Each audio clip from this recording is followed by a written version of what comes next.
Vous verrez aussi bien en anglais qu'en français. Et donc voilà l'interface principale. Donc rien de spécial. Donc en FreeCAD, on va l'utiliser pour faire quoi? Grosso modo, c'est pour faire du dessin technique. Donc on a des exemples qui sont déjà fournis là. Mais nous, on va commencer par un nouvel exemple. Donc avec le petit interface d'accueil, on fait créer nouveau. C'est la même chose que icône ici, créer un nouveau document vide. Ou alors, on peut le faire ici, nouveau fichier nouveau. Donc, ce que vous allez obtenir, en fait, c'est un premier document qui s'appelle Unnamed. Voilà, c'est l'interface en français. Tout n'est pas traduit. L'interface en français aussi, hein, pardon. Mais effectivement, on voit qu'il y a pas mal de choses qui ne sont pas forcément traduites. On voit dans les propriétés, toutes les propriétés restent en anglais. Un deuxième, je vais en avoir un deuxième ici. Quoi. Donc celui-là, par contre, il s'appelle sans nom, étonnamment. Donc voilà, un petit bug à remonter normalement. Si vous voulez lui donner un nom, en fait, FCSTD. C'est l'extension native FreeCAD. Donc voilà, donc on a nos deux documents. Donc celui-là, je vais le fermer. On va essayer de travailler avec un seul. Donc ça, c'est notre premier document. Et alors, comment on commence en fait? Alors c'est le grand mystère. La documentation n'est pas idéale là-dessus, sur on va dire le workflow, sur le comment utiliser, comment travailler. Donc je vais vous présenter moi ce que j'ai pris à droite à gauche, la manière de faire. Donc il y a peut-être des mauvaises choses dans ma manière de faire. Ça me permet quand même de faire des choses. Donc voilà, on va faire des pièces. Donc en fait, ici on va trouver où il y a le start. Vous avez une liste qui va vous proposer en fait différents environnements, différentes configurations de travail. Donc, il va y en avoir, par exemple, on va commencer par celle que j'allais vous proposer, qui s'appelle Part Design, qui va permettre, en fait, de commencer à créer des objets. Et donc, pour créer des objets, on va créer ce qu'on appelle un solide, et donc on va créer un corps de ce solide. Donc il vous est proposé directement sur la partie un peu didacticielle à gauche, donc créer un corps, donc en anglais body. Hein. Voilà. Pour vous montrer ce qui s'est passé, si je reviens sur modèle, là sur l'onglet modèle, on voit donc on a l'application, notre document essai numéro 1, notre fichier quoi. Et en fait, voilà, on a notre corps là, body, qui est apparu, qui vient d'être créé. Ensuite, il propose de créer une esquisse. Donc on va essayer de créer cette esquisse, hein, donc sketch en anglais. Et voilà, et donc il commence à apparaître plein de choses. Donc ce que vous voyez, c'est qu'on a la vue 3D sur la droite. Sur la gauche, toujours dans cette partie un petit peu pour nous aider à avancer, il nous propose de sélectionner une fonction. Alors c'est pas très clair ce que ça veut dire. Mais en fait, c'est que nous, on va faire une esquisse, et une esquisse, c'est en 2 dimensions. Et donc il faut choisir un plan sur lequel projeter cette esquisse, sur laquelle on va dessiner cette esquisse. Alors on va prendre tout simplement XY, donc vous voyez XY plane, donc soit je le sélectionne ici, soit je peux le sélectionner sur la gauche. On va faire OK, et hop, vous voyez la vue 3D a changé. En fait, on est passé, il nous a mis tout de suite sur une vue de haut. On voit le plan XY depuis le haut. Je ne sais pas si vous avez fait attention aussi, l'interface a changé en fait. Et il nous a envoyé sur le mode de fonctionnement, on n'est plus dans Part Design, on est dans Sketcher. Donc c'est un mode de fonctionnement spécial pour les esquisses. Et où il va nous fournir en fait, il va nous proposer tous les outils pour faire des esquisses qui sont là dans les menus. Alors, je vais changer un peu la disposition des menus parce que tout n'est pas lisible en fait ici. On va essayer de rajouter un petit peu, si j'y arrive, on peut rajouter une ligne. Hop, il y en a pas mal en fait, hein, donc c'est bien de pouvoir... Ouais, voilà, avec la petite ici. Vous voyez, il y a les petites, je sais plus comment ça s'appelle, les petits grips là pour les déplacer. Alors, il y en a effectivement un paquet. Donc, comme je disais, on fait des esquisses en 2D. Donc, qu'est-ce que ça veut dire faire une esquisse en 2 dimensions? C'est qu'on va faire un dessin. Donc vous voyez, il y a faire des points, faire des traits, faire des arcs, des cercles, des carrés, des hexagones. Alors on va commencer avec un truc tout simple, on va juste faire un carré. Donc j'ai sélectionné, j'ai juste cliqué dessus. Et là, vous voyez, ma souris, maintenant, elle est affichée avec l'outil carré. Et donc, je clique, je reste appuyé, je déplace. Hop. Là, je peux relâcher le clic, du coup, ça suit la souris. Je reclique une deuxième fois, ça me met mon autre point. Donc en fait, le carré, on va le construire comme c'est présenté sur l'icône avec 2 points, qui sont les 2 côtés opposés. Et donc voilà, donc j'ai un carré qui a été dessiné. Donc on voit les points en rouge, du coup les côtés qui sont dessinés en blanc. Je peux faire un clic droit là pour me débarrasser de l'outil en fait. Hop, comme ça je reviens avec le curseur de souris. Ça me permet de faire de la sélection plutôt que de continuer et refaire un deuxième carré. Si vous avez vu, du coup, il y a des sortes de petites annotations ici, là. Vous pouvez vous poser la question de qu'est-ce que c'est. Et donc, en fait, ça va être justement un autre mode qui est un petit peu particulier sur la construction. C'est-à-dire que vous n'allez pas juste faire, on fait du dessin technique, on ne fait pas juste du dessin approximatif où on essaye de déplacer les points pour qu'ils soient sur une position particulière. Là, on va essayer d'être précis. Et donc, pour être précis, en fait, on a un ensemble d'outils. Donc, sous les outils, on va dire, de dessin qui sont ici, là, j'ai positionné ces outils-là. C'est des outils qui vont permettre de mettre des contraintes sur notre dessin. Et donc, cette fameuse petite contrainte ici, c'est une contrainte pour dire que le segment qui est en dessous, il doit être horizontal, en fait. Et de la même façon, ici, c'est pour dire qu'il est vertical. Donc, si je sélectionne un des segments, si je sélectionne le segment, vous voyez que si j'essaye de le déplacer, il reste toujours horizontal, en fait. Même si j'essaye de bouger juste un point, juste une des extrémités, en fait, du segment, ça va toujours rester horizontal. Pourquoi? Parce que en fait, FreeCAD, il a pris en compte qu'il y a une contrainte sur ce segment et ce segment doit être horizontal. On peut l'enlever, donc je vais le sélectionner, il devient vert. Je peux faire supprime avec la touche supprime, ou alors on peut faire en clic droit. Non, je sais plus, non, on peut pas. Et voilà, et maintenant j'ai essayé de le déplacer. Donc si je prends le segment, il n'y a pas de souci, il se déplace toujours de manière horizontale. Si je prends par contre un des points, maintenant une extrémité du segment, hop, on voit bien que mon segment, maintenant, il est plus horizontal, j'ai pu le modifier un petit peu. Donc, c'est pour ça, on voit, il y a pas mal de contraintes. Et donc, on va essayer de prendre une deuxième contrainte, qui est toute simple. C'est une contrainte pour dire qu'un point appartient à un autre tracé, en fait, donc qui est celle-ci, ici. Voilà, donc fixer un point sur un objet. Voilà, donc j'ai juste sélectionné un point, j'ai cliqué dessus, il me dit attention, sélectionnez soit un point et plusieurs courbes, soit une courbe et plusieurs points. Moi j'ai sélectionné 0 courbe et un point. Donc voilà, c'est pas bon. En fait, il va falloir que je sélectionne une courbe. Et bien, je vais dire par exemple, je veux que ce point-là, il soit sur la droite, sur l'axe des abscisses, là, sur l'axe X. Donc j'ai sélectionné le point, l'axe. Maintenant, je peux utiliser l'outil. Hop. FreeCAD a rajouté la contrainte, il a automatiquement mis à jour du coup l'esquisse. Pardon, et c'est celui-là, excuse-moi. Ah oui. Pardon, c'est l'étape d'avant, l'outil imposé l'horizontalité. Il est juste à côté, c'est ici. Voilà, il faut comment dire, une fois qu'on a compris le principe, après les images sont plutôt pas mal parlantes. Enfin, à peu près. Mais voilà, il faut les avoir toutes vues, on va les regarder l'une après l'autre.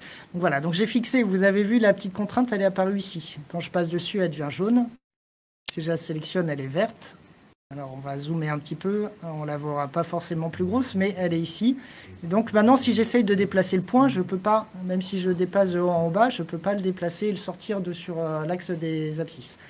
Vous remarquerez que l'autre point, du coup, est aussi sur l'axe des abscisses, tout simplement parce qu'il y a 2 contraintes qui s'appliquent. Il y a la première sur l'extrémité du segment à gauche.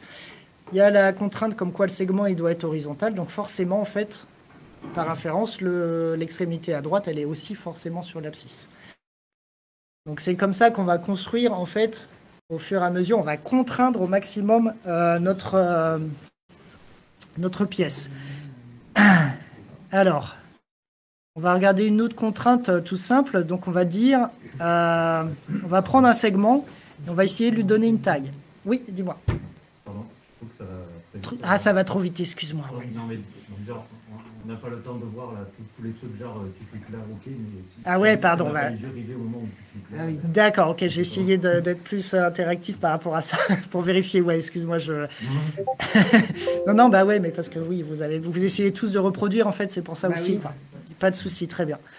Voilà, donc Ah, oui. tout le monde était à peu près au même niveau, du coup c'est bon, je peux continuer. Ça balance. Maï, cherche un peu surélevé. Non, moi je préfère être comme ça. T'es bien, Il n'y a là pas de souci, ouais, ouais. Donc voilà, donc ce que je disais, c'est qu'on va mettre une contrainte pour que ce segment là qu'on a commencé à contraindre finalement, on va lui donner en fait, on va lui donner une longueur. On va lui donner une longueur et donc je vais pouvoir utiliser, je cherche un peu dans mes contraintes. Alors il y en a une ici, fixer la longueur d'une ligne ou la distance entre une ligne et un point. Donc voilà, normalement si je clique dessus, ça va me permettre d'insérer une longueur. On va dire, allez, il fait 60 mm. Hop, on peut mettre un nom à la contrainte, on va dire longueur, j'utilise pas trop ça, mais on va le mettre. Ok, et donc voilà, on a une nouvelle annotation sur notre schéma, qui est du coup la longueur en fait du segment. Donc maintenant, le segment, je peux toujours le déplacer, hein, mais si je prends une des extrémités, ça va déplacer l'ensemble de ma figure, parce qu'en fait, je ne peux plus étendre, comme je peux faire ici, là, je ne peux plus étendre ma figure. Voilà, le segment, il est contraint en longueur. Donc ça, c'est bon. Par contre, voilà, je peux encore le bouger comme ça, à droite, à gauche.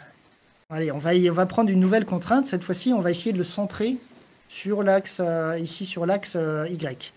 Donc ce que je vais faire, c'est que je vais prendre les 2 points du segment et l'axe. Et en fait, je vais essayer de dire, les 2 points, en fait, ils sont symétriques par rapport à l'axe. Donc il y a bien sûr une contrainte qui permet de faire ça, sinon je ne vous le proposerai pas. Donc il y a celle-ci, en fait, donc les 2 chevrons face à face. Créer une contrainte de symétrie entre 2 points par rapport à une ligne ou un point. Donc ici, on choisit de faire par rapport à un point. Donc soit une symétrie axiale, soit une symétrie, du coup, comment dire, radiale, c'est ça. Hop, je sélectionne, boum. Et donc il m'a rajouté, en fait, ici, des petits éléments, là, on les voit ici. Oh, j'essaie de vous les mettre en jaune. Sélectionner la ligne et... Comment? Oui, la ligne. Faut sélectionner la ligne et les 2 points. Ouais. Voilà, la ligne et les 2 points, ouais, tout à fait. Voilà. Attends, c'est parce qu'il y a les... Toi aussi, moi, j'ai des messages. Alors, là, il affiche un message, en fait. Je vous laisse faire l'opération jusqu'à ce que vous ayez, pareil, le message un peu d'erreur, là. Enfin, ou en tout cas de... Oui, il n'a pas centré le plus. Oui, tout à fait. Et tu vas voir pourquoi. Là, c'est à cause du message en orange, en fait, qui est affiché ici. Donc, je vous laisse tous arriver à ce message. Et je vous conseille tous d'enregistrer de temps en temps parce que moi, j'ai ça fait une plante. fausse manip et du coup, Yes. j'ai tout perdu. Donc, je recommence. Mais D'accord, du coup, ouais. Peut-être faites un petit contrôle S de temps en temps. N'hésitez pas effectivement à sauver régulièrement. C'est quand même plutôt bien fait maintenant. Quand il redémarre, il vous propose des fois de récupérer en fait le fichier. C'est pas à chaque fois, donc c'est vrai qu'il vaut mieux sauver. Surtout quand on commence à faire des opérations un peu compliquées, qu'on verra tout à l'heure. C'est pas mal de sauver avant. Est-ce que ça allait pour tout le monde du coup? Tout le monde a ce message? Moi, il y a marqué over constraint. Ouais, c'est ça. 2, 9, 10. C'est ça. Ah bah ok, on verra, chacun aura peut-être quelque chose de différent, mais en fait, Oui, là il est en train de dire qu'il y a trop de contraintes. En fait, il y a des contraintes redondantes, c'est-à-dire qu'il y a des contraintes qui sont en trop. Donc moi, il me dit, voilà, la contrainte redondante, c'est la contrainte numéro 5. Donc il suffit, pour aller la chercher, en fait, il va suffire de donc soit cliquer pour la sélectionner. Donc on voit celle qui apparaît, en fait, c'est la contrainte d'horizontalité de mon segment. Soit on peut aller la chercher dans la liste des contraintes. Donc si vous faites glisser un peu là dans la fenêtre, enfin l'onglet tâches, il y a une petite sous-fenêtre, une partie contraintes, et on voit la liste de toutes les contraintes qui ont été créées. Donc on voit notre dernière contrainte ici, qui est la contrainte de symétrie, et celle plus précédemment de longueur, là, qui faisait 60 cm. Donc en fait, il nous dit, la contrainte 5, elle est redondante, ça serait bien de l'enlever, en fait, grosso modo. Donc clic droit sur la contrainte supprimée. Et on n'a plus de orange. Donc généralement, c'est plutôt bon signe. Et ce qui se passe, c'est que maintenant, là, le segment devient vert. Ah oui, c'est simple. C'est bon pour tout le monde, le segment vert? Et toi, tu en avais plusieurs, étonnamment. Mais je sais pas si tu as le même schéma exactement, quoi. Non, moi, j'ai pas le même schéma. Si. Comment je fais pour appliquer la contrainte justement de symétrie? Parce que c'est là où je vais me planter. Il faut sélectionner les 2 points de part et d'autre du segment et l'axe. Et l'axe, voilà. Ah, j'ai fou. Oui, mais j'ai. Voilà. Normalement, quand on enlève du coup les contraintes redondantes, là, on n'est plus en orange. Et effectivement, ça a centré la pièce comme il faut. Enfin, les 2 points, en tout cas, sont centrés comme il faut. Et si j'essaye de les sélectionner et de les déplacer, je ne peux plus. Et on peut voir là, si je déplace celui du haut, maintenant, il est contraint sur l'horizontal et je peux que le monter ou le descendre, en fait. Donc, voilà un petit peu... Et le message d'erreur, c'était parce que c'était redondant ou parce Voilà. que ça se compte, parce que ça pouvait pas s'appliquer. En fait, c'est redondant et la plupart du temps, pour lui, quand c'est redondant, en fait, il sait plus trop comment faire. Et donc, il préfère te dire de nettoyer avant. C'est pour ça qu'en fait, là, on ne voyait pas trop sur mon schéma parce que c'était à peu près centré. Mais on va le refaire. Je pense que ça devrait pouvoir se faire. Ah, je fais n'importe quoi. Alors, il faut que j'arrive à le retrouver. J'ai retiré cette contrainte de symétrie. Je vais me mettre comme ça. Je vais remettre du coup la contrainte horizontale. Je vais réessayer de faire la contrainte de symétrie. Hop. Voilà, il me dit la même chose, tu vois. Et du coup, là, il n'a pas déplacé, en fait. Si je l'enlève, hop, il déplace. Maintenant, il est content. Et donc, pour dire qu'il est content, en fait, et on voit ici le segment, il est devenu vert clair. Et c'est une illustration, en fait, ici, d'un des buts, généralement. Alors, on n'est pas obligé forcément de l'avoir, mais c'est d'essayer d'enlever tous les degrés de liberté de la pièce. C'est-à-dire, justement, contraindre au maximum la pièce pour qu'en fait, l'esquisse, pardon, pour qu'elle ne puisse plus bouger, il n'y ait plus d'incertitude par rapport à sa position. Et là, on voit bien, en fait, les degrés de liberté, ça va être ici et ici. Donc, si on clique dessus, vous voyez que c'est un lien. En fait, il va nous sélectionner ici les 2 points. Ils sont verts, en fait. Ils sont devenus verts. Ça nous montre, en fait, les 2 parties de l'esquisse sur lesquelles il y a encore un degré de liberté. Donc, alors, je ne sais pas comment je peux faire. Voilà, hop. Alors, on va essayer une autre contrainte. Donc, voilà, on va contraindre quoi? On va contraindre la longueur ici. Donc, tout à l'heure, j'ai utilisé ici la contrainte pour fixer la longueur d'une ligne ou la distance entre un point et une ligne. Il y a 2 autres contraintes qu'on peut utiliser pour les distances, mais qui sont en fait, ça va fixer la distance horizontale, soit sur un segment, soit entre 2 points. Et donc ici, je vais prendre celle plutôt pour la verticale. Et on va mettre, voilà, on va dire 35. Oups, 35. Ça me permet de faire du coup une contrainte en fait de longueur de la même façon. Cette fois-ci, je le fais par contre sur l'horizontale. C'est-à-dire que si je retire la contrainte ici, comme quoi du coup la ligne ne peut être que verticale, en fait, en déplaçant le point, voilà. En fait, ce qui se passe, c'est que c'est 35 mm toujours entre le point et du coup et l'autre point du segment, en fait. Donc, ce n'est pas la longueur du segment, c'est vraiment la distance verticale entre les 2 points. Donc, vous voyez ces 3 contraintes ici, la horizontale, verticale et longueur, elles peuvent être parfois du coup équivalentes, mais attention, c'est pas exactement la même chose non plus. Donc voilà. On va rajouter du coup encore une contrainte cette fois-ci. Je vais sélectionner les 2 segments ici.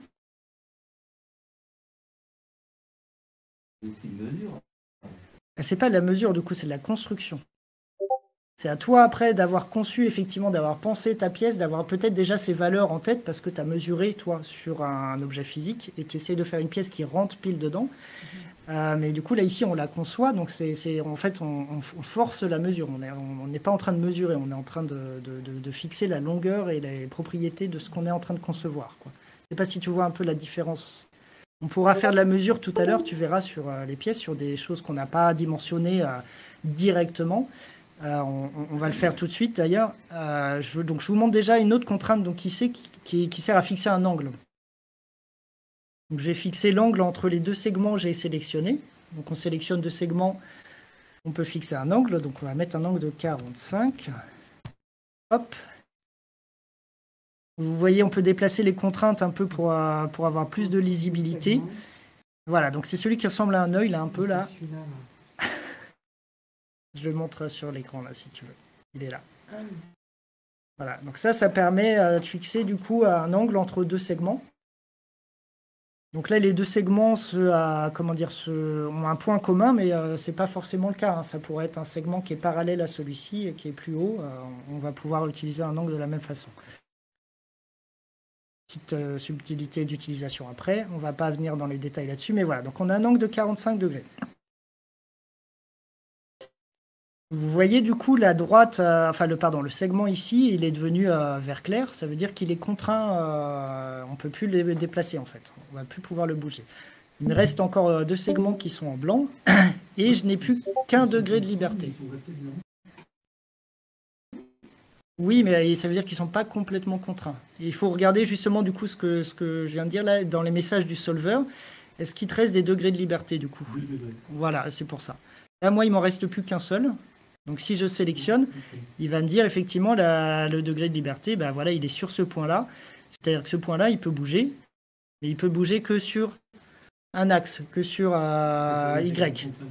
Voilà, et donc c'est pour ça que celui-là, je n'ai plus qu'un degré de liberté sur mon esquisse, c'est parce que je n'ai plus qu'un point qui peut bouger que dans une seule direction. S'il pouvait bouger dans deux directions, il y aurait 2 degrés de liberté. Alors qu'on essaye, on va essayer une autre contrainte du coup pour... hop, donc je vais utiliser les deux segments qui sont là, autour de ce point-là, et on va prendre la contrainte de perpendicularité. Donc, je ne sais pas si vous la voyez, c'est tout simple, c'est comme en maths. Hein. T à l'envers. Hop. Alors, attention. Qu'est-ce qui s'est passé? Ah oui, voilà. Alors, là, il se plaint parce que du coup, donc généralement, il va se plaindre comme ça quand vous essayez d'appliquer une contrainte. C'est parce que soit vous avez sélectionné trop d'objets ou de points, enfin de droite, de courbe, soit vous en avez sélectionné pas assez. Donc là, en fait, ce qui se passe, c'est que j'en ai sélectionné un trop, c'est 2 courbes et un point. C'est-à-dire que j'ai sélectionné le point ici en même temps. Donc j'ai retiré le point et normalement, ça devrait fonctionner mieux. Donc il n'est plus sélectionné. Hop, boum. Voilà, et donc il y a la contrainte qui est affichée ici avec le petit symbole. Donc je sais que j'ai un angle droit maintenant à cet endroit-là. Donc j'ai mon trapèze qui est complètement contraint puisqu'il est devenu vert clair, là, un vert un peu fluo. Dans les messages du solver, il y a justement écrit esquisse entièrement contrainte. Du coup, je sais que là, voilà, mon dessin, il est fini. Je ne peux pas aller plus loin sur mon dessin pour le contraindre. Comme je disais, ce n'est pas un but forcément à atteindre de contraindre complètement son dessin et son esquisse. Mais plus vous l'avez contrainte, moins vous aurez de soucis après sur votre pièce. Et ça veut dire normalement que aussi vous avez pensé un peu plus à comment dessiner votre objet. Voilà, mais on n'est pas obligé, pour passer à l'étape suivante, on n'est pas obligé d'avoir une esquisse complètement contrainte. Hein. C'est pas un prérequis. Donc une fois que j'ai terminé, je peux cliquer sur fermer. Hop. Donc on repasse sur la vue 3D qui était un peu à travers. Hop, je vais le mettre là. Donc on a le petit comme d'habitude, si vous avez un peu l'habitude des objets, de la modélisation 3D ou d'outils qui permettent de visualiser en 3D, on a un petit cube là qui permet de se positionner pour avoir la vue dessus. On peut utiliser les flèches là un peu pour tourner, changer la vue. Hop. On va pouvoir changer, je crois, la vue perspective ou isométrique. Hop. Orthographique, du coup, on n'a plus la perspective, hein, la projection est droite. Donc, on va se mettre comment? On va se mettre hop, voilà, un petit peu comme ça. Attends, tu t'es mis sur. On est sur l'outil esquisse, tu t'es mis après sur quoi? J'ai fait fermer. Oui, ça y est. Et c'est Là, je présentais ici, tu sais, le petit cube de navigation pour changer. Ça permet de partir vite sur une vue particulière, quoi. Voilà, c'était juste pour illustrer ça. Du coup, je suis sorti du mode ici, là. Je suis à cet endroit-là, je suis sorti du mode Sketcher qui était proposé tout à l'heure. Je suis maintenant revenu sur Part Design. Il propose de créer un corps, mais en fait, je n'ai pas fini avec celui déjà qu'on a créé. Donc, je reviens sur le modèle. Donc, on revoit notre arborescence avec document essai numéro 1, le corps donc, qui s'appelle Body, et le sketch que je viens de créer, du coup, l'esquisse que je viens de créer, qui est ici. On a les propriétés, les données en fait, qui sont affichées en bas par rapport à l'esquisse. Mais nous, on veut faire un peu de la 3D quand même. Hein. On a dit que ce serait mieux. Du coup, alors, je vais déplacer un peu les outils comme tout à l'heure. Hop. Et voilà, donc on a cette nouvelle barre d'outils là. Je ne sais pas si elle est visible pour tout le monde du coup. Avec du jaune, du bleu. Je ne sais pas si tout le monde les a, du coup, les outils. Ils sont faut pas hésiter à aller les chercher là, avec les petits grippes là, parce que des fois ils sont cachés. Vous allez voir, il y a au moins le premier généralement qui est affiché. Si je dis pas de bêtises. Il faut bien se mettre sur Part Design. Hein. Il y en a.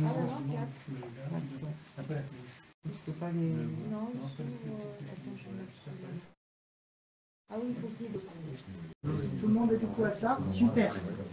Donc voilà. Donc comme je disais au début un peu sur l'utilisation de FreeCAD, on essaye de faire de la modélisation 3D. Pour l'instant, on a fait un truc en 2D, c'est cool. On a fait un trapèze, vous êtes contents. C'est pas pour ça que vous êtes venus. Et donc en fait, on va faire des opérations sur l'esquisse qu'on a obtenue. Et donc par exemple, il y a une première opération qui s'appelle du coup faire une protrusion, pardon en français. Hein. C'est extrude en anglais quoi. Et donc on va cliquer dessus. Hop. C'est magique. Qu'est-ce qui s'est passé? C'est une protrusion, ça. C'est ça, hein. Ça ressemble à une protrusion, tout ça. Et voilà, en fait, ça a monté, du coup, l'esquisse, ça l'a extrudé sur 10 mm. Donc là, on peut sélectionner autre chose. Hein. On peut dire que ça se fasse 25, par exemple. Hop, c'est plus grand. Vous pouvez choisir ici des petits paramètres, on ne les verra pas pour l'instant, hein, on va essayer de faire au plus simple. Et une fois que vous êtes satisfait sur la longueur, sur la hauteur là, du coup qu'on a donné, cliquez sur OK pour terminer.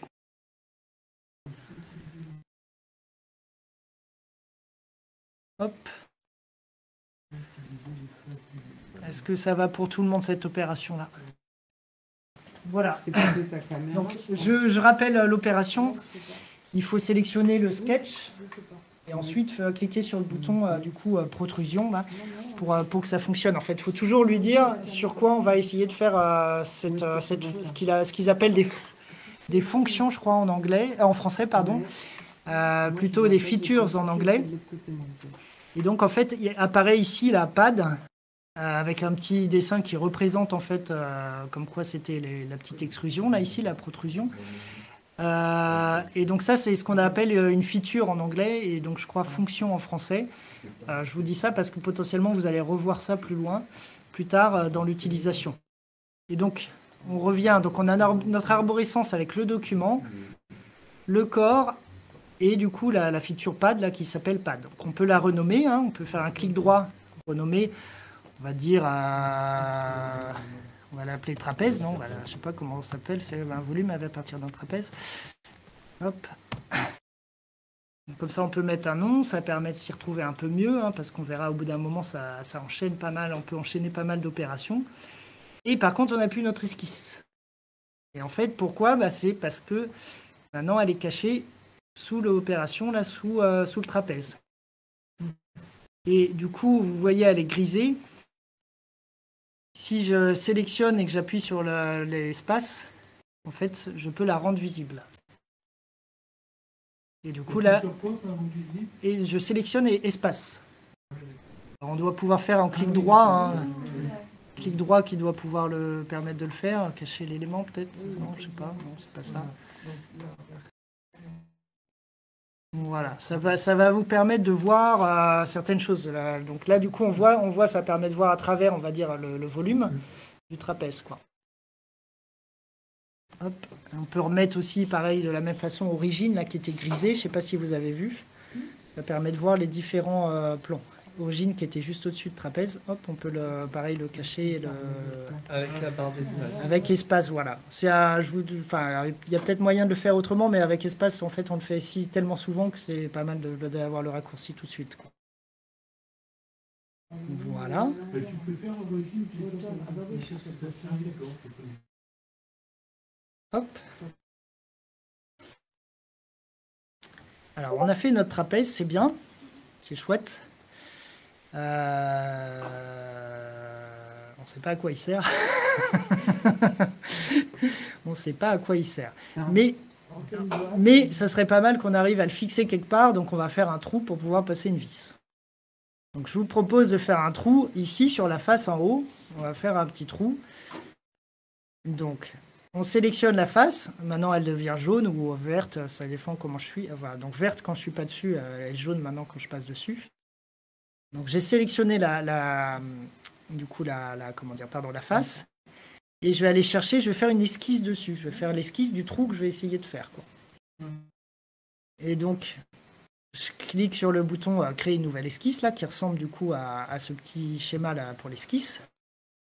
Hop. Et il me propose directement de faire une esquisse. Et on va là, en fait, ce qu'il va faire, c'est qu'il va faire l'esquisse sur la face. Donc, il met tout de suite sur la vue qui va bien avec la face qu'on vient de sélectionner. Et on va pouvoir, du coup, faire des trous. Donc, pour faire un trou, je vais prendre un cercle. Et on n'est pas obligé de prendre un cercle. On pourrait faire un trou avec autre chose. Donc, on va... Par exemple, mais encore mieux, on va prendre un trou hexagonal. Donc, je prends le petit outil hexagone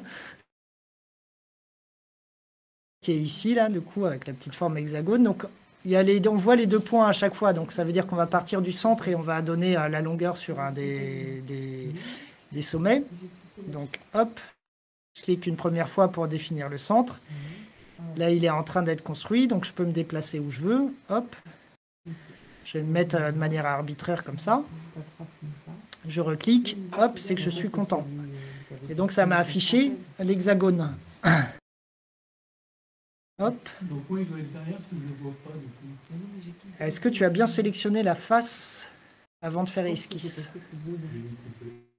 Parce que souvent, c'est ce qui va se passer. Normalement, quand tu sélectionnes la face, c'est pour faire l'esquisse sur la face, et donc il doit projeter comme il faut. Il doit te mettre sur la bonne orientation tout de suite.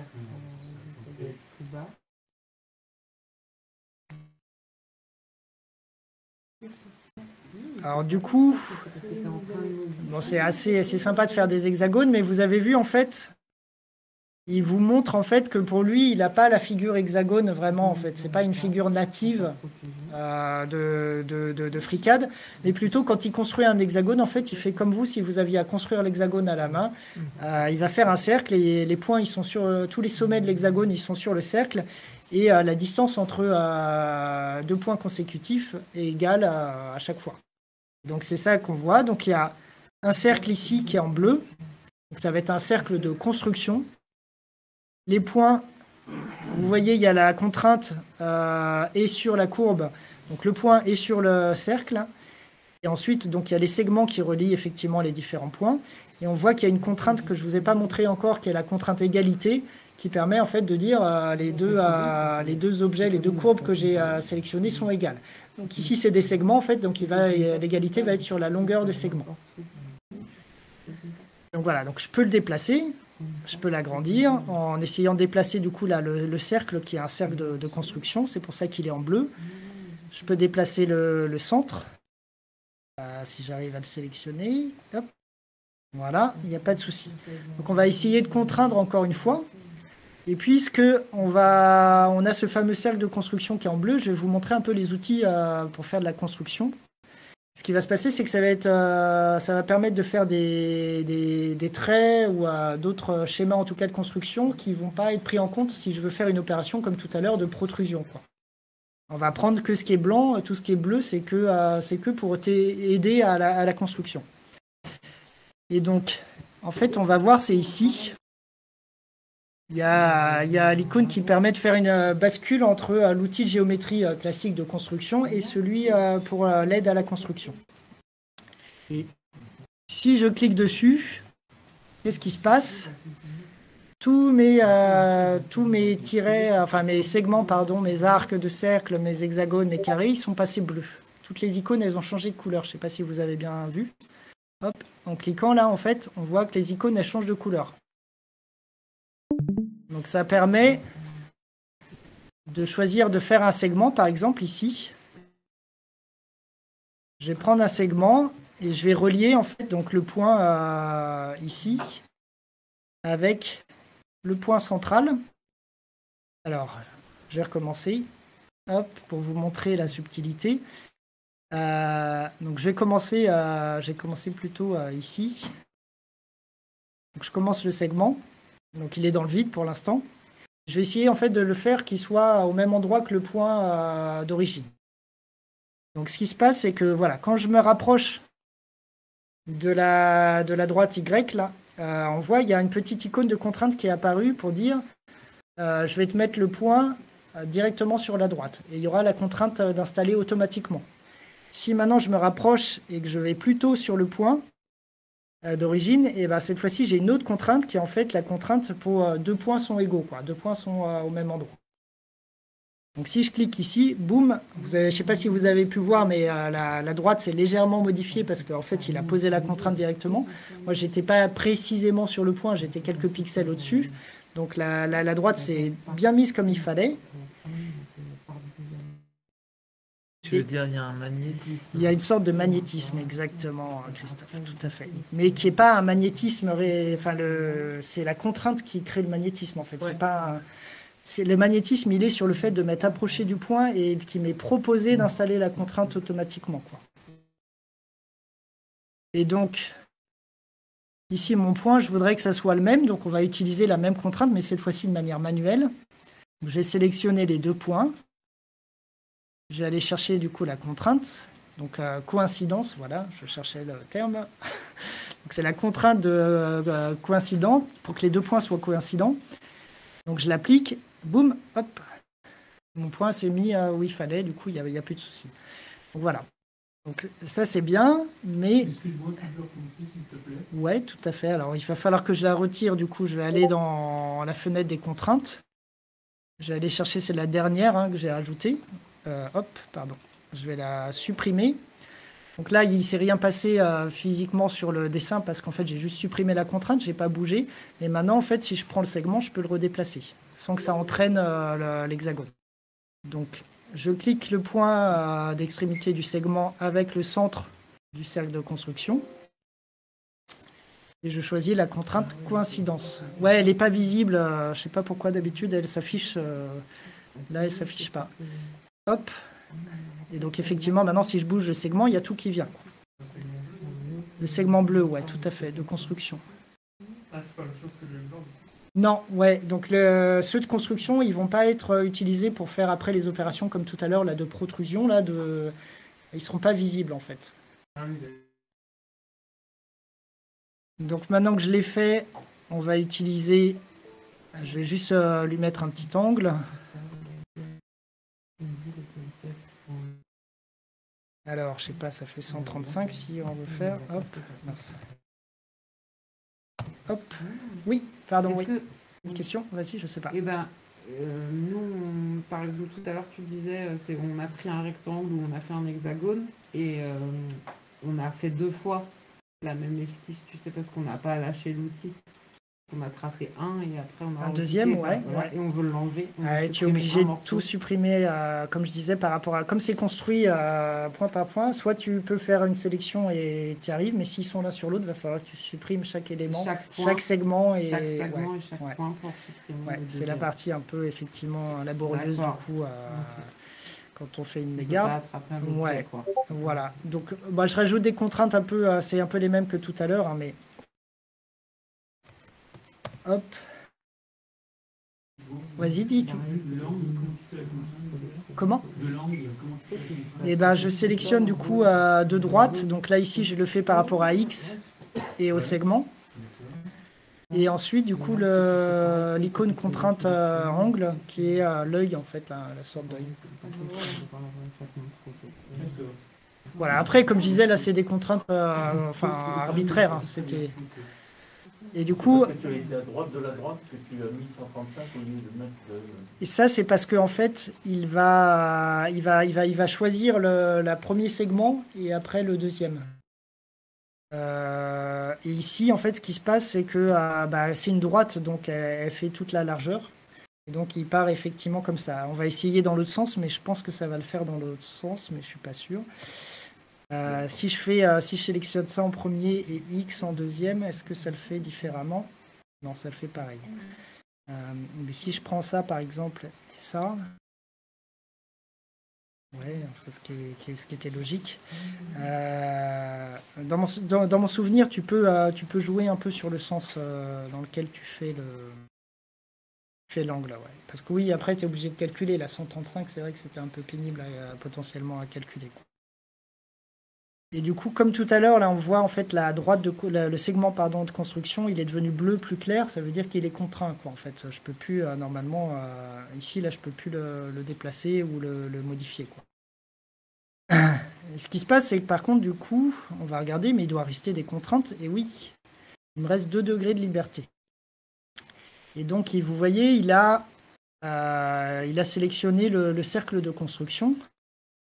Qui va être l'occasion de regarder une nouvelle contrainte qui est tout simplement forcer le diamètre ou le rayon d'un cercle. Donc on a ici la contrainte pour faire ça. Et on peut choisir soit c'est le rayon, soit c'est le diamètre. Voilà, c'est pour ça qu'il y a ici une petite liste. Donc on va prendre le diamètre par exemple et on va mettre un diamètre de 10. Et du coup, voilà, le cercle de construction, il est passé en bleu clair. Mais comment dire, mon hexagone n'est toujours pas vert, donc c'est parce qu'il reste une contrainte. Donc la contrainte, effectivement, il affiche tous les points. Et du coup, pourquoi? C'est parce que, en fait, les points, ils peuvent se déplacer. Et on peut tourner, on peut orienter, en fait, notre hexagone comme on veut. Moi, j'ai pas envie de me prendre trop la tête, donc ce que je vais faire, c'est que je vais mettre horizontal, voilà. Hop. Et une seule contrainte suffit, puisqu'il restait 1 degré de liberté, à faire que du coup mon hexagone ne puisse plus bouger.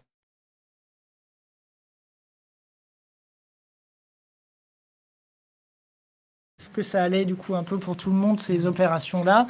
Est-ce que vous comprenez du coup le principe de on fait une esquisse et on va pouvoir contraindre en fait les points, les segments, tout ce qu'on va construire dans l'esquisse? l'esquisse sur un plan. L'esquisse toujours sur un plan, effectivement. Donc le plan, ça peut être une face ou ça peut être un plan. Et donc là, on avait choisi de faire sur une face de la pièce. Et on va faire pas le trou tout de suite. Ouais. Donc je fais fermer parce que j'ai terminé mon esquisse puisqu'elle est contrainte. Je vais enregistrer aussi parce qu'effectivement, moi, j'ai pas enregistré depuis le début. Et on va pas faire tout de suite le trou, en fait. Je vous ai menti. On va refaire une protrusion là. Hop. C'était juste pour vous montrer du coup ce qui se passait. L'esquisse, elle est bien sur la face, hein, on est bien là. Hop, et on va mettre juste 5 mm de protrusion et voilà.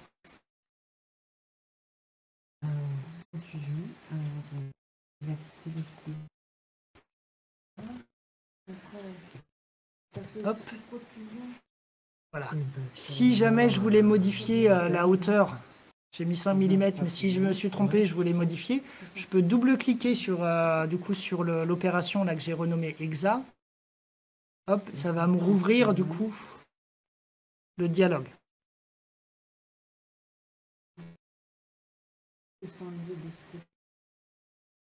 Hop. Alors, on s'est remis sur Part Design, mais on reste Tu as sur bien le fermé, sketch. et ben, Non, parce qu'il faut peut-être qu'on fermer n'a pas dans bien tâche. fermé. Dans tâche, il faut fermer ici. Ah, ok. Il ouais. faut bien penser à fermer l'esquisse quand vous avez terminé de l'utiliser, quoi. Enfin, vous êtes satisfait en tout cas de ce que vous avez fait. Ok. Hop, Ah oui, d'accord. Après, et pourquoi on fait pas un trou? on va faire le trou maintenant en fait, parce qu'un trou effectivement hexagonal c'était un peu bizarre. Donc je vais resélectionner maintenant la face tout en haut de l'hexagone. Je vais refaire une esquisse Faire un trou dans les bulles. et on va faire un trou ici. Et donc voilà. Et je vais et donc je vais faire un trou rond cette fois-ci. Hein. Donc je choisis l'outil pour faire un cercle. Hop, donc j'ai fait mon cercle ici. J'aimerais bien que mon cercle il soit centré sur ce que j'ai fait tout à l'heure. Sauf que soit je connais mes dimensions par cœur et du coup je refais par exemple je refais la diagonale que j'avais tout à l'heure avec exactement les mêmes propriétés, donc l'angle à 45, la longueur de je sais plus combien. Voilà, je vais pouvoir en fait faire quelque chose d'à peu près comme le centré et ça va être en fait ici un petit outil. Ah si, il est là, pareil. Alors est-ce que c'est ça? Non, que je dise pas de bêtises. C'est ça, normalement, ouais. Voilà. C'est l'outil qui est ici, là, vous voyez, en fait. Les icônes sont pas trop mal faites quand même. On peut comprendre après quand on a compris. En fait, c'est une boîte, donc on voit le haut d'un cube. Et il y a une petite flèche pour dire on a un segment, quoi. En fait, on extrait un segment du cube. En fait, on va pouvoir utiliser, du coup, des segments, des arêtes, des solides qui ont été créés dans l'esquisse comme des références en fait. Donc j'ai cliqué une première fois du coup dessus. Donc maintenant j'ai mon curseur est du coup ajouté avec le petit cube. Et je vais pouvoir donc soit sélectionner des faces, soit je peux sélectionner juste une arête comme ici. Donc quand elle est jaune, donc c'est qu'elle est sélectionnée. Donc je peux cliquer. Ce qu'il va faire, c'est que voilà, il va m'importer l'arête dans le sketch. Donc cette fois-ci, c'est une nouvelle couleur encore, c'est la couleur violette. Et j'ai les deux points qui vont avec, donc les deux extrémités du segment. Et donc, je vais vous montrer un petit peu les autres outils qui sont ici.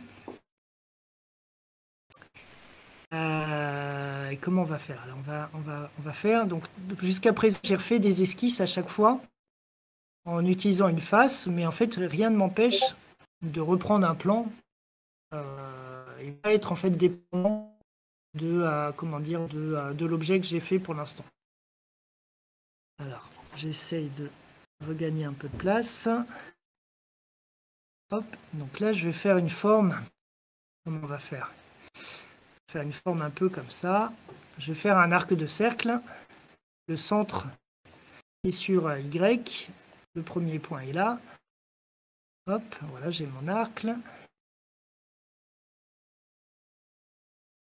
Et on va utiliser plutôt ici, là, comme ça. En fait, donc ça, c'est l'outil pour faire plusieurs segments d'affilée. Ils sont automatiquement reliés. En fait, ça va m'éviter de devoir soit rajouter les contraintes de coïncidence, soit bien viser avec la souris. Alors, par contre, non, je sais pas ce que j'ai pris. Pourquoi il me fait des... Hop.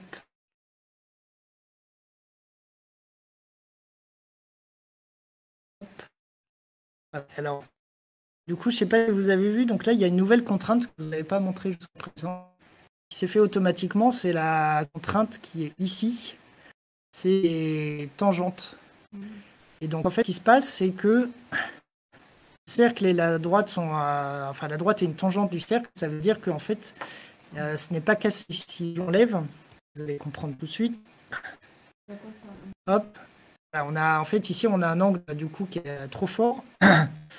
Si je remets la contrainte de tangente, alors je ne sais pas ce qu'il m'a fait. Ah oui, les points sont plus ensemble. Hop. Voilà, il a remis la contrainte de tangente, donc il a force tout de suite. On voit bien que la courbure suit mieux et du coup c'est plus fluide entre le cercle et c'est continu entre le cercle et le segment. Et donc si par exemple celle-là je décide qu'elle doit être verticale, automatiquement il ajuste le cercle pour ça, quoi. Qu'est-ce qui est Non. si, ouais. Voilà, et donc ici on va se mettre comme ça. Ça fait un peu comme le courbe de Bézier. C'est pas exactement ça. C'est possible de faire des courbes de Bézier, c'est pas exactement ça. Mais et du coup, voilà, je vais vous montrer une autre petite, une autre petite fonctionnalité qui peut être sympa. C'est donc on peut faire automatiquement des filets. Je ne sais pas si vous voyez ce que c'est qu'un congé en français. Je ne sais pas ce que vous voyez ce que ça représente. Un congé. Boum. En fait, on arrondit automatiquement un coin. Voilà. Donc en fait c'est lui qui va donc comme tout à l'heure avec l'hexagone, il l'a pris tout simplement, c'est qu'il a remplacé le point, il l'a divisé en deux. Au milieu il a mis un arc de cercle et l'arc de cercle et ses tangents au segment de chaque côté. Il a mis un diamètre arbitraire, mais on pourra le changer. Mais voilà. Hop. Alors, bon, là c'était juste, c'est un peu n'importe quoi ce que je fais, mais on va rester là-dessus. Donc je vais pas le contraindre parce que c'est juste pour vous montrer un autre outil. Et donc on a fait une extrusion tout à l'heure qui était suivant un axe. Et on peut faire aussi une extrusion en rotation, une révolution.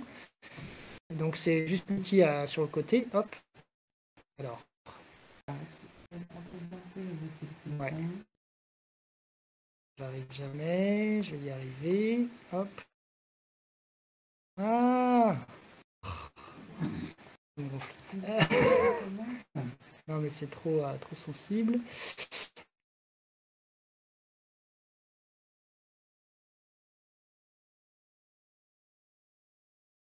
Ah lâche.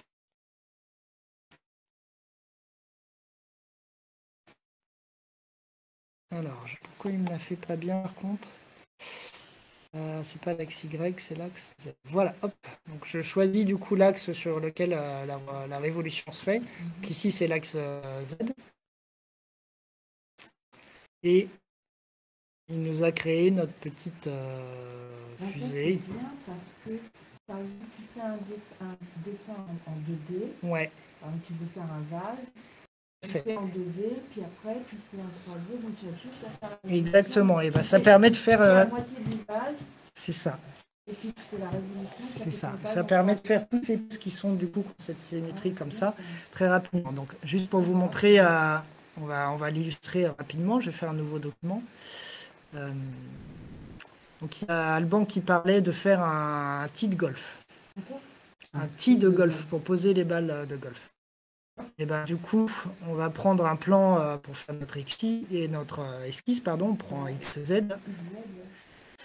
Donc je sais pas si vous voyez à peu près, mais ça ressemble à un clou, quoi. Tu fais que la moitié du. Donc on va le faire hop. Alors c'est pas exactement comme ça, mais on va dire que ça ressemble à ça. Je le fais vite, hein. Hop. Alors, ah mince, pardon, j'ai pris le. Non, et puis c'est pas ce que je voulais faire. Hop. C'était pas le bon outil. Hop, hop. Se mettre comme ça. Hop. Hop. Hop. Voilà. Donc là, il se plaint d'une contrainte parce que ça doit être sûrement celle-ci qui est supplémentaire. Et c'est pas fermé parce que je voulais faire. Et oui, je voulais faire quelque chose d'arrondi. Hop. Donc je mets le centre ici, je coïncide là. Regardez, donc là je suis pas du tout. Enfin, potentiellement c'est pas au même endroit. Mais comme je mets le curseur et il va me créer le point de coïncidence, boum, il a tout mis comme il fallait automatiquement. Voilà, donc j'ai fini mon hop. Le point du haut, il ne gêne pas alors. Voilà. C'est le centre. Voilà. Voilà comment on peut rapidement faire le tee. Bon là il est fait à main levée quoi, mais voilà. Donc, ensuite vous mettez vos dimensions. Si vous voulez une forme un peu compliquée, vous pouvez faire une forme un peu plus compliquée. Et voilà, on est parti à notre sketch ici qui est relativement simple quand même. Mais ça nous fait rapidement du coup le modèle pour l'outil.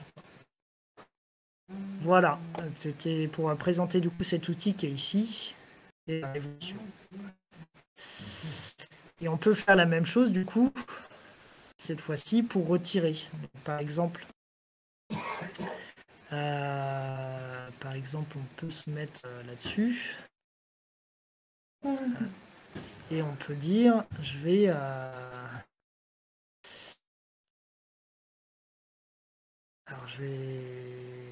faire comme ça. Hop, hop, hop. Hop, hop, hop, hop.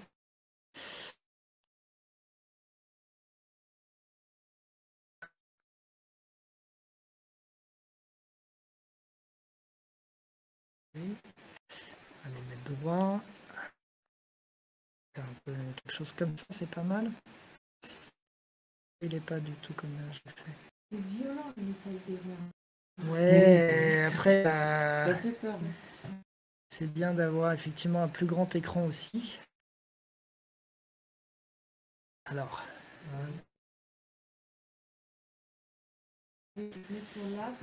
Voilà.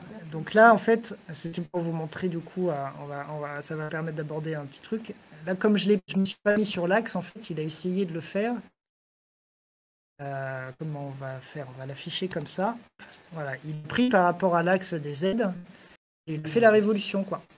Sauf que du coup, ça m'a fait un gros trou et c'est pas exactement ce que je voulais, quoi. En fait, moi, je voulais plutôt faire ça en prenant comme axe en fait la droite ici. Et du coup, alors si je dis pas de bêtises, normalement on peut sélectionner une référence. Voilà. Et du coup, il va faire la révolution maintenant en prenant cet axe-là pour tourner autour. Il va tourner le sketch autour. Et donc c'est ici. Ici, j'ai fait sélectionner une référence. Plutôt que de choisir un des axes prédéfinis, je vais sélectionner une référence et je vais pouvoir du coup utiliser un des segments. Donc c'est bien ce qu'il dit. Le sketch 005, c'est le sketch que je viens de faire. 2 points. Donc on rentre à l'intérieur du sketch et on prend l'edge 6, quoi. Donc il nomme automatiquement en fait, le segment. Voilà. Donc ça permet de faire des choses comme ça assez rapidement. Et hop, on a du coup cette forme qui est plutôt assez sexy, là, on dit. Rendu en tout cas. Rapidement. Voilà, pour ceux, alors je sais pas si tout le monde avait vu un peu le décapsuleur, mais voilà, il y a un trou du décapsuleur qui est fait de cette manière. Il doit être sur le cloud aussi. Ah, t'as pas ton décapsuleur. Si, justement, mais il est sur le cloud. Ah oui, le télécharger. Christophe qui l'a dessiné, il a d'abord dessiné la pièce, et après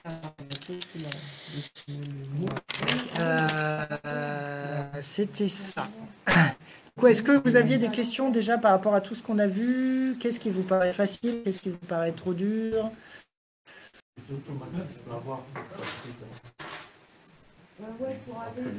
Oui, tout à fait, ouais. Alors il y a un des points au début qui est très compliqué, on se perd, c'est ça. C'est être dans le bon, je crois que c'est workbench en anglais, dans le bon atelier, voilà. Et voilà, c'est pour ça que je vous disais, je commence tout sur Part Design et Sketcher. Généralement, je passe entre les deux, Part Design et Sketcher, quoi. Sketcher, de toute façon, on passe automatiquement quand on choisit de créer une ellipse. Une esquisse, pardon, il va passer directement dans le mode Sketcher. Mais vous voyez là, si j'ai pas édité un sketch, tout est grisé, quoi. Donc, si c'est pas grisé, ça veut dire que je suis voilà. Si j'édite le sketch, hop, c'est bon, c'est grisé. Mais Peut-être on peut mettre une barre d'outils à droite, possible. Sûrement, ouais, non, je sais pas, oui. Donc, ça doit être sympa pour ça. Ouais, mais un grand écran, c'est bien aussi. Et je crois qu'il y avait pas mal de raccourcis, hein, mais je les utilise pas. Et voilà. Et part design, du coup, on va être plutôt dans la construction. Pour moi, part design, c'est la construction à partir des sketchs. Donc, bien sûr, pour faire un corps. Et ensuite, pour travailler sur le sketch et du coup, l'esquisse, ouais, du coup, et construire en fait le solide au fur et à mesure. Donc, par exemple, si tu voulais, là, tu fais ton truc, tu vas terminer, puis on dit, bah non, en fin de compte, pointe là, je veux réduire la pointe, je vais faire un angle plus. Il faut que je retourne dans Sketch. Par exemple, ici, là, ouais, tout à fait. Ouais. J'enlève des contraintes. Par exemple, je vous ai parlé tout à l'heure du filet. Je le cherche, il est là. Oui, voilà, je voulais arrondir ça. Imagine, je vais arrondir là, ici, celui qui est. Bon, ils sont tous contraints. On va arrondir celui-là. Par contre, du coup, il y a des nouveaux degrés de liberté qui sont par rapport à la taille du filet. Donc, je vais. Hop. On va converser. On va être, ouais. Donc normalement, voilà. Par contre, il se plaint. Donc ça, c'est un des problèmes un petit peu qu'on rencontre fréquemment. Un peu moins sur les nouvelles versions, mais à partir du moment en fait où on utilise des faces pour faire les esquisses. Vous avez vu tout à l'heure quand j'ai pris la référence, c'était sketch 005 de point edge 6. Il n'y a pas de souci, sauf que si je modifie passer avant, potentiellement ça ne sera plus edge 6, ça va être edge 5. Donc là c'est ce qui se passe. Il se plaint, en fait il y a le petit point d'exclamation, il se plaint qu'il n'arrive plus à faire l'exa, tout simplement ici. Là. Pourquoi? C'est parce que le sketch ici, si on regarde dans les propriétés, son support c'était une des faces du trapèze. Sauf que là comme j'ai modifié le trapèze, potentiellement la face elle ne s'appelle plus de la même façon. Et on ne peut pas nommer les faces. Et donc ça c'est une partie qui est un petit peu contraignante et qui rend du coup le côté paramétrique où on peut modifier et se baser sur plein de choses, qui n'est pas toujours évident. Et c'est un peu dommage. Alors comme je disais, ça c'est en fait c'est pas vraiment un problème FreeCAD, c'est un problème d'outil qui est sous FreeCAD qui permet de faire la construction géométrique, ce qui s'appelle Open Cascade, et qui lui, pour des raisons obscures, même si c'est exactement la même pièce, des fois quand il reconstruit la même pièce, il n'appelle pas les faces ou les arêtes de la même façon. Donc voilà. Donc ici en fait ça va être le support. Il va falloir que je resélectionne un support. Et normalement, voilà, il doit être un petit peu plus content si je dis pas de bêtises. Voilà. Mais ça, c'est pas très intuitif. Non, ça, tu le sais à force de faire. Ah oui, là, parce que c'est enlevé. Alors, attends, mais tu vois, il y a tout qui est, là, il y a tout qui est cassé parce que je sais pas ce qu'il fait. Ouais, je pense. Du coup, c'était ici dans le sketch. Il ne trouvait plus la face et c'était la face 6. Elle n'existait plus ou c'est plus la même. Pareil. J'ai sélectionné ici, j'ai refait la sélection. Et tu leur dis à partir de quoi? Voilà. Donc là, il a refait l'hexagone, il n'y a pas de souci. Hop. Ah, c'est pénible, hein, ouais, je sais. Et du coup, en fait, tu vois, là, tous les sketchs sont paumés parce que... ben, exactement, ouais. Alors, attends. Un enregistrement, heureusement. Non, c'est pas gênant parce que tu vois, il faut. Enfin, c'est pas gênant, c'est fastidieux. Il faut que je retrouve en fait il faut que je resélectionne les faces, quoi. Par contre, qu'est-ce qu'il me fait là? Ouais, il ne fait pas. Ah oui, pardon, oui, si, oui, mais si, c'est simplement là. Les points, c'est plus les mêmes en fait. Pour ça, quoi. Comme je disais, tout ce qui est relatif à d'autres objets, c'est bien. Mais dès que tu te mets à trop modifier, en fait, il va falloir tout refaire, quoi. parce que du coup, les les points ont bougé. Oui, mais cet outil-là, l'outil que tu viens Ouais. de prendre, les projections, elles restent relatives. C'est pas genre, il crée des nouveaux objets dans cette esquisse. Non, c'est-à-dire qu'il fait une projection d'un sommet, Oui, sauf que le sommet, c'était le sommet, je sais pas, sommet 3. oui, Sauf que le sommet 3, potentiellement, après Il a- reconstruction, c'est oui. plus le même. il a changé. Ça représente un autre sommet. Enfin, c'est un autre sommet qui s'appelle sommet 3. Et ça, c'est une des gros critiques qui est faite sur FreeCAD. C'est cette reconstruction qui n'est pas capable. En fait, quand il y a une reconstruction, il n'est pas capable de replacer bien comme il faut et de corriger ça automatiquement. Le réappliquer comme il faut, Il ouais. va changer tous les. Enfin, il va modifier tous les. C'est ça. tous les Comme endroits. voilà, là, les sommets, t'as vu, c'était plus les mêmes. Oui, et on peut pas les. Avant de faire notre modification, on peut pas les changer de couleur, là. Non, mais en fait, du coup, pour éviter en fait de se trouver dans ce cas-là, c'est soit tu modifies pas trop ton Ouais, ce que tu as tu fait, réfléchis avant, c'est ouais. ça. Tu réfléchis avant, du coup, tu peux Ça, faire. c'est pas trop notre genre, moi, je dis ça. Non, c'est ça. C'est quand même, tu nous en manques beaucoup là. C'est ça, quoi. Et du coup, donc voilà, bon, c'est ce qui est un peu, un petit peu, là, tu vois, la figure du coup est un peu cassée. Ou alors, c'était de faire, comme je vous avais dit tout à l'heure, de reconstruire par rapport à quelque chose qui ne bouge pas, donc c'est-à-dire l'origine. Ça, c'est d'avoir toujours des choses qui Voilà. Ça, hop. Il faut se rappeler des valeurs qu'on a mis tout à l'heure, par contre. Alors, sélectionner trop de choses. Oui, c'est ça peut-être. Est-ce que pour des projets un peu compliqués, est-ce que ça peut être une solution d'avoir des esquisses, comme tu dis, là, des esquisses bleues, je crois, ouais, des esquisses et faire toujours référence à ces esquisses. C'est ça. Elle ne changera pas. Tout à fait, ouais. Et après, bah oui, si tu veux. Exactement. Donc, on peut les partager, mais ils ont fait en fait quelque chose de particulier pour faire ça. Hop. Qui s'appelle ici, en fait, on le voit, elles sont bleues aussi.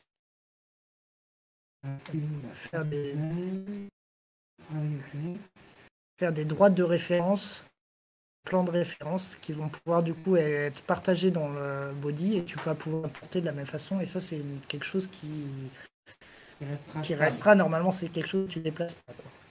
Enfin, tu peux le déplacer, mais il va pas être renommé, quoi. Et il vaut mieux, du coup, faire des contraintes par rapport à ça, ouais, tout à fait. Donc, voilà. Donc, si par exemple, on voulait faire un plan de référence ici, voilà. Je vais y arriver. Voilà, par défaut, on l'a fait là, comme ça. Et on va le mettre XY, c'est ça, non? Non, Pourquoi j'ai pas là? Il veut faire un plan de référence comme ça.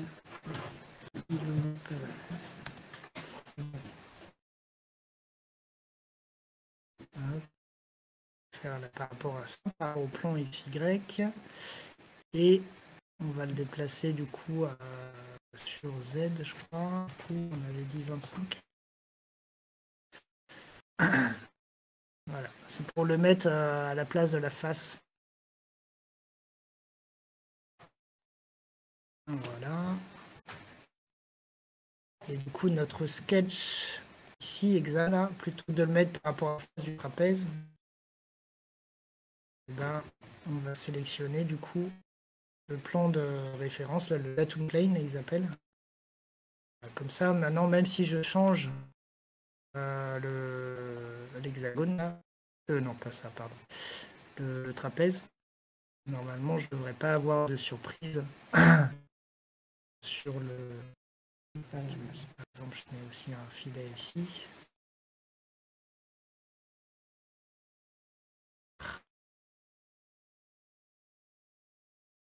Voilà, l'hexagone, lui, il n'y a pas de souci. Ok.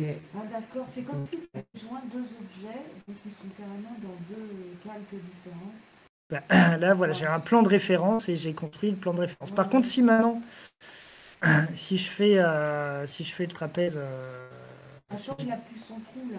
ouais, il a déplacé le trou, mais parce que je Ah oui, l'avais parce que le je trou, l'avais il pas fait recentré. référence à l'autre plan. Ah, tout à fait. On a changé. Ouais. Alors.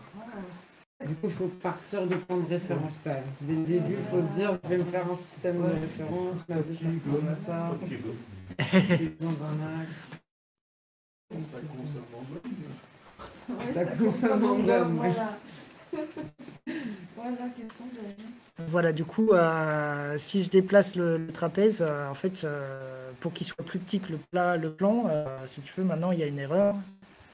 Il y a une erreur parce qu'en fait, il n'est pas capable de faire la zone au-dessus du trapèze. Parce que pour lui, il est en train de construire un solide qui était là, donc il a le trapèze, et on essaye de faire un hexagone, mais qui vole au-dessus du trapèze. Donc ça va faire un solide, et lui, il n'est pas content, en fait. Ah, un body, ah oui. Un Voilà. body égale un seul. C'est un solide. Voilà, Ok. on peut penser à un seul corps, un seul solide. Ok. Ouais. C'est pour ça que tout à l'heure aussi, il y avait des fois où ça rendait pas là, correctement. C'est parce que du coup, il n'arrive pas à rendre pour créer le solide, en Ça fait. fait pas un solide, oui. Voilà. Donc je vais remettre ici. Hop. Normalement, ça devrait être un peu mieux, non? Voilà. Donc là, il est content de nouveau. Voilà un petit peu. Donc, pardon. Donc tout à l'heure, la question c'était est-ce qu'il y avait des choses qui vous paraissaient compliquées? Je ne sais pas si... On peut l'exporter, oui, tout à fait. Alors, je n'ai pas montré effectivement quelque chose. Excuse-moi, est-ce que tu feras d'autres formations comme ça? C'est juste pour... Là, c'était pour présenter, mais après, on peut faire, suivant la demande, effectivement, il n'y a pas de souci, ouais. Mais on est au moins 4 avant le. Voilà, l'idée, c'est que c'était pas trop structuré ce soir, mais après, voilà, c'est suivant la demande, les besoins particuliers, il faudra essayer de structurer pour que ça soit plus pertinent, quoi. Ouais, de toute façon, je pense que le secteur on avance pas. Non, non, c'est sûr, c'est sûr. Mais on est très perdu et on peut rester très vite bloqué ici, quoi. C'est ça qui est un peu embêtant. Et oui, je voulais vous montrer rapidement, comme on fait beaucoup d'impression 3D, on peut exporter en fichier STL.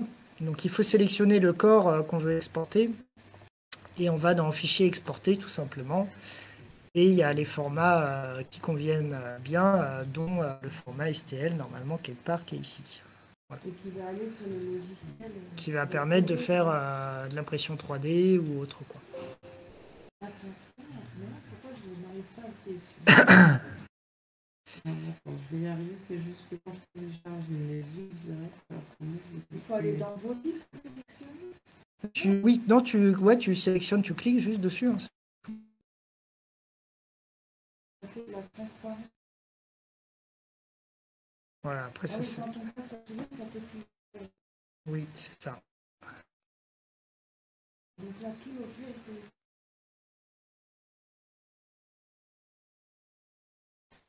Celui-là, je vais le fermer.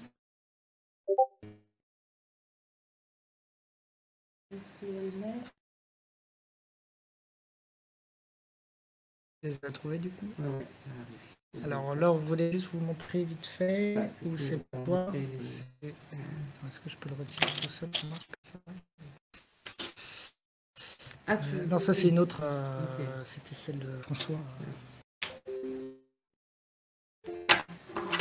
Hop. Ça marche comme ça serait. Hop. C'est un point STL. Pour l'impression 3D, Je ne l'ai pas, moi. dans export. Ouais. Alors, attends. C'est tout en bas, STL Mesh. Ah oui, oui, c'est... Alors, hop. Cadre, ouais, je vais y arriver. Ouvrir. La clé,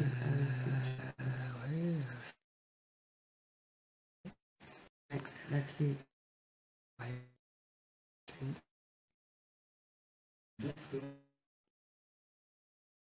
Bah. Hop. Alors voilà, c'était pour vous montrer un peu du coup moi ce que j'ai pu faire avec. Donc, vous avez vu là le décapsuleur. Et hop, hop. Voilà, donc le décapsuleur, pour vous montrer du coup l'arborescence, il n'y a pas non plus tant de travail que ça, enfin tant de pièces différentes à faire. Mais voilà, c'est basé sur un contour, du coup un premier contour avec une extrusion. Ensuite, alors, je vais y arriver, je vais le mettre il faut, ce sera mieux. Hop. Ensuite, je sais pas. Ouais, il rend pas bien parce que je l'ai pas fait. Je l'ai fait sur une version plus récente que celle qui est installée là. Hop. Donc filet, je vous avais pas, on avait vu les congés là tout à l'heure, on l'a fait en 2D, mais on peut le faire aussi en 3D. Donc ça va permettre d'arrondir ici les bords. Je vous remonte vite fait. À l'origine, j'ai juste ça. En utilisant l'opération filet, voilà, ça m'a arrondi en fait toute la pièce. Alors j'ai fait une poche, je sais plus ce que c'est ça. Voilà, c'est la pièce là, ici, pour mettre la pièce. Et le petit trou de porte-clés qui est ici, qui est fait sur un profil comme je vous montrais tout à l'heure. Je manipule un peu, désolé. On peut mettre les pièces pour les rendre transparentes. Facile quand il y en a plusieurs pour visualiser, quoi. Voilà, il y avait le trou comme tout à l'heure, quoi. Et à partir en fait, à partir du coup de l'objet, ensuite je l'ai préparé pour faire une injection. C'est en fait on utilisait pour faire les moules. Et donc ça c'est mon mode opératoire. Je ne sais pas si c'est le bon ou s'il y en a d'autres, peu importe. C'est comme ça que pour l'instant je fais. En fait, je prends la pièce, par-dessus, je rajoute tout ce qui va permettre de préparer le moule. Donc là, en l'occurrence, c'est des évents, en fait. Ici, c'est pour l'évacuation d'air, puisqu'on va injecter la pièce, on va pousser le plastique, mais il faut bien remplacer l'air. Enfin, il va remplacer l'air, donc il faut sortir l'air. Donc, je crée ici là, ce système d'évents là tout autour, qui est très fin. Et... j'essaie de vous montrer bien. Et du coup, voilà, ici c'est une pièce qu'on insère pour faire la partie un peu customisée du coup. Donc j'ai mis ce qu'il faut. Voilà, j'ai mis ce qu'il faut pour installer la pièce. Donc c'est cette partie, la pièce, elle est ronde là. Et il y a un petit tube d'éjection en fait, c'est pour pouvoir la sortir du moule. Il faut visualiser, enfin, faut déjà un peu se projeter sur le moule. Hein, je suis désolé si. Et ici, c'est l'injection en fait de matière qui est faite à ce niveau-là. Et une fois que je prends ça, je fais tout simplement des carrés. Il a dessiné d'abord partout où il pouvait avoir. Alors tu peux te dire le plastique il va aller là où il y aura. Enfin, ça sera pas le moule. Le moule sera collé à ce moment-là. Voilà. Et après, donc je dessine le moule de manière naïve. C'est un cube, hein, grosso modo, c'est un pavé. Et je fais ensuite dessus, je fais une opération. Hop, je fais une opération où je soustrais en fait ce décapsuleur prêt à injecter, là, cet objet décapsuleur prêt à injecter. Et du coup, je vous le remets parce que là, on ne le voit pas bien. Ça va tout découper comme ça. Voilà, ça va faire vraiment une soustraction d'un objet dans un autre. Donc, on a un petit peu du mal à le voir peut-être en 3D. On a peut-être un peu du mal à le voir en 3D, mais j'essaie de vous trouver une vue où c'est plus lisible. Je pense qu'ils sont en bas aussi, les objets physiques. Je vais mettre 0. Comme ça, on ne voit pas à travers. Voilà, donc ça fait la moitié du moule. Et avec un autre pavé, fait l'autre moitié du moule. Quoi. Avec la même opération. Et du coup, en ajoutant les deux, maintenant, on injecte la matière. Et la matière elle remplit ce qu'on vient de retirer. Alors, c'est peut-être pas le plus simple. Comme modèle pour montrer. Et du coup, il y avait effectivement le modèle qu'on a essayé la dernière fois. Ça doit être lui, ouais. L'idée, c'est de faire ça. Une petite tête de Mickey. Et donc, la tête de Mickey, en fait, c'est pour mettre par-dessus une vis. Donc on va surmouler une vis. pour en fait pouvoir la manœuvrer tout simplement comme avec les vis papillons, les écrous papillons. Quoi. Voilà. Donc, même principe même principe au opérateur, pardon. Du coup, je rajoute un petit peu les évents pour sortir. Ici. Ouais. Ça fait ta tête de Mickey. Là. Déjà, voilà. Tu veux voir comment la faire ou pas? Non. Okay. La question, c'est ta tête de Mickey. Elle a une épaisseur. Tu vois, là, t'as sa tête. Oui, elle est pleine, ouais. Tout à fait, elle est pleine. Ouais. Ah, elle est pleine? Oui, c'est plein là. Là, c'est que tu vois un peu en transparence, mais ouais, elle est, elle est pleine. Quoi. Et elle va. Faut pas qu'elle soit creuse. Pourquoi? Non, parce qu'en fait, on injecte la matière. Donc, en fait, si la vis, ça va se mettre autour de la vis. Et c'est la tête de la vis, elle est à l'intérieur de la tête. C'est pour ça que si tu regardes... Dans le moule. Regarde. Ici, en fait, tu vois, quand je fais la pièce telle qu'elle est prête à injecter, j'ai pris en compte la vis ici. Parce que je vais avoir la vis avec la tête. Et donc, j'ai pris en compte le fait qu'il y a une vis qui va sortir. Il faut qu'il y ait la place dans le moule pour que la vis soit bien positionnée. J'ai mes évents qui sortent et j'ai ma petite entrée d'injection qui est là. Donc là, c'est un peu plus compliqué parce qu'on va le faire en fait 4 fois. Et du coup, donc là, je clone en fait. Je vais cloner l'objet de tout à l'heure, là, le papillon avec tout ce qu'il faut. Je le clone 4 fois et je le repositionne comme il faut. Et j'ai ajouté en fait ce qu'on appelle un runner là, d'injection centrale, on va dire, qui va ensuite dévier. Donc je fais l'assemblage de toutes les pièces pour que ça ne fasse qu'un seul solide. Et le plastique, il rentre là-dedans, il va rentrer là-dedans. Donc ça, c'est pas vraiment du plastique, en fait, c'est pareil, c'est pour... je sais pas si vous avez déjà vu, on a une petite tête en métallique pour protéger les moules, comme c'est des moules en résine. Donc voilà, ça c'est le diamètre en fait de cette pièce-là. Et ici, tout ça, ça va être le plastique. Donc le plastique, il rentre, et puis, avec la pression, il force. Et généralement... Là, les petits évents, il ne peut pas trop sortir parce qu'ils sont suffisamment fins, pas assez fins en fait, d'après ce qu'on a vu. Mais voilà, là, on a à peine du plastique qui ressort et là, il ne peut pas ressortir parce que il y a la vis, quoi. Voilà. Donc ça fait ça et donc une fois que j'ai pris ça, pareil avec mes moules.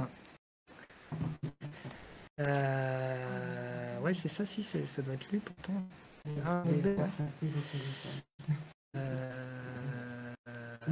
Ça marche pour le vrai. Et en bas, les vis sont en bas. Vous pouvez même toucher la vis papillon. Voilà. Alors, je sais plus, c'est les... tourner quoi. Non, c'est bon. Je sais pas où ils sont là. Ouais, il y avait tous les moules là. Je pense qu'il est pareil, comme c'est un truc plus récent, il les a pas fait. Il les a pas refaits. Voilà. Mais voilà, l'idée c'est la même opération. C'est une fois que j'ai préparé ma pièce comme ça, j'ai préparé mon assemblage de pièces avec tous les éléments que je vais avoir besoin, je les soustrais dans les moules. Voilà, donc ça c'est des moules avec que 2 pièces par contre à chaque fois. Donc c'est des moules, on va dire, relativement simples par rapport à ce qui est parfois nécessaire de faire. Vas-y, pardon. Moi, c'est juste, je vois, du coup, là, on est dans le même fichier FreeCAD. Oui, il y a plusieurs bodies. Ouais, plusieurs bodies, mais surtout des bodies, donc tu ne perds pas, genre, essai numéro 1. Ouais, c'est des documents, ça c'est les documents, c'est un autre document. Mais dans ta tête, là, je sais que dans tes têtes papillons, il y en a une qu'en fait, qui n'est pas dans le moule, là. On ne va pas s'en servir. Pourtant, c'est... Tous, en fait. Si tu regardes comment je l'ai construit, il y a papillon qui représente le vrai objet. Oui, c'est le vrai objet. Ah, tout après, elles font référence. Exactement, je les clone et regarde, on va voir ça ici. Il y a un clone. Il n'existe plus après dans la forme. Je fais un clone en fait de papillon. Et quand ça dit clone, en fait, c'est un clone en plus dynamique, c'est-à-dire que si je change papillon, ça va projeter mes changements dans les autres objets qui sont basés sur celui-ci. Okay. Et donc, je l'enrichis du coup avec tout ce qu'il faut, quoi, toutes les fioritures autour. Une fois que j'ai celui-là, je le clone plusieurs fois pour faire et je les repositionne pour faire cet objet-là. Et ensuite, je clone cet objet-là et je fais une opération booléenne, donc qui est l'opérateur ici là, pour ajouter ou soustraire en fait l'un à l'autre. Deux corps, ouais. Voilà. Il peut y avoir plusieurs corps. C'est ça. Là, typiquement, c'est un ajout booléen entre 4 corps plus celui-là, quoi. Voilà. Voilà un petit peu pourquoi je me suis mis un peu plus à FreeCAD et ce qui en sort, quoi. Donc ça découpe bien en fait. Et alors les opérations, c'est ce que j'expliquais un petit peu tout à l'heure. Donc pour juste vous partager à tous les opérations booléennes, c'est un petit peu ça demande pas mal en ressources. Et si tu te plantes, si tu as une pièce des fois un peu trop compliquée, ça peut ramer vraiment sévère sur la machine. Ah oui, tu regardes une barre bleue avancée, quoi. Tu lances le Ouais, c'est mieux pas trop te tromper, quoi. Et sauvegarder avant. Parce que c'est une des opérations où j'ai eu le plus de crash, ouais. C'est pas. Après, c'est aussi la contrainte du logiciel libre, c'est qu'il n'y a personne qui travaille qui est payé dessus. Je crois que j'ai vu là, il y a deux qui ont même des contributions un peu avec un Patreon, ce genre de films. Mais voilà, il n'y a pas énormément de personnes qui travaillent vraiment activement sur le logiciel, quoi, en fait. Comme GIMP, il n'y a pas. SketchUp, du coup, c'est un libre ou pas? C'est du Google. C'est Google. Ouais. C'est Google SketchUp. Ah, d'accord. Enfin, c'est Trimble et je crois, je sais plus, et ils ont été achetés par Google. Et après SketchUp, voilà, c'est une utilisation des fois un peu plus simple, pas tant que ça, quoi. Ah non, c'est pas libre, ouais. Enfin, il y a une version gratuite et encore, je crois qu'elle est vachement limitée. C'est que la version en ligne maintenant qui est gratuite, l'autre elle est payante, il me semble. Ouais.